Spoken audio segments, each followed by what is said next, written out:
नदियों के रहस्य। एक छोटे से गांव में रीना नाम की एक निडर लड़की रहती थी।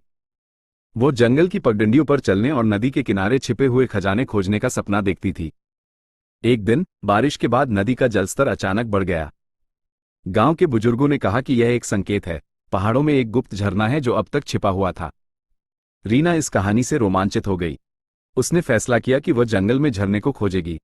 उसने अपने सबसे अच्छे दोस्त मीना को अपने साथ चलने के लिए राजी किया और वे दोनों एक साथ रोमांच पर निकल पड़े। जंगल घना और रहस्यमय था।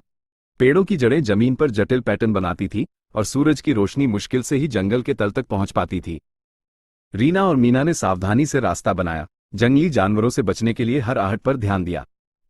कई घंटों की यात्रा के बाद उन्हें एक संकरी घाटी मिली। घाटी की दीवारों पर प्राचीन चित्र बने हुए थे जो किसी भूली हुई सभ्यता की कहानी बता रहे थे। रीना और मीना को यह निश्चित हो गया कि वे सही रास्ते पर थीं। अचानक उन्हें तेज धारा की आवाज सुनाई दी। पेड़ों के झुरमुट के माध्यम से धक्का मारते हुए वे एक शानदार झरने के सामने खड़ी थी। पानी एक चट्टान से गिरता था, एक छोटे से तालाब में था होता था। झरने के पीछे एक गुफा का मुंह भी दिखाई दे रहा था। रीना और मीना उत्साह से भर गईं। उन्होंने स्याओ सी से गुफा में प्रवेश किया। गुफा अंधेरी और नम थी, लेकिन उनकी आंखें धीरे धीरे अंधेरे के अनुकूल हो गईं। दीवारों पर मशालें टंगी हुई थी जो किसी समय जलाई गई थी। कुछ समय बाद वे एक बड़े कक्ष में पहुंच गईं। कमरे के केंद्र में एक भव्य सिंहासन रखा हुआ था और सिंहासन के सामने सोने के सिक्कों से भरा हुआ एक विशाल संदूक था। रीना और मीना को विश्वास नहीं हो रहा था कि उन्हें असली खजाना मिल गया है। हालांकि वे जानती थी कि इस खजाने को चुराना ठीक नहीं होगा। उन्होंने सिर्फ झरने को खोजने के रोमांच का आनंद लिया और खाली हाथ गांव वापस चली गईं।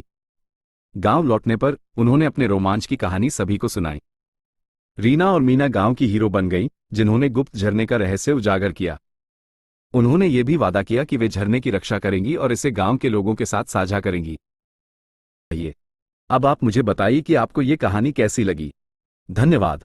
अगर आपको ऐसी ही ज्ञान से भरी कहानियां सुनना पसंद है तो मेरे चैनल को सब्सक्राइब करना न भूलें। इस कहानी को ज्यादा से ज्यादा शेयर करें और अपने दोस्तों तक पहुंचाएं। जय हिंद।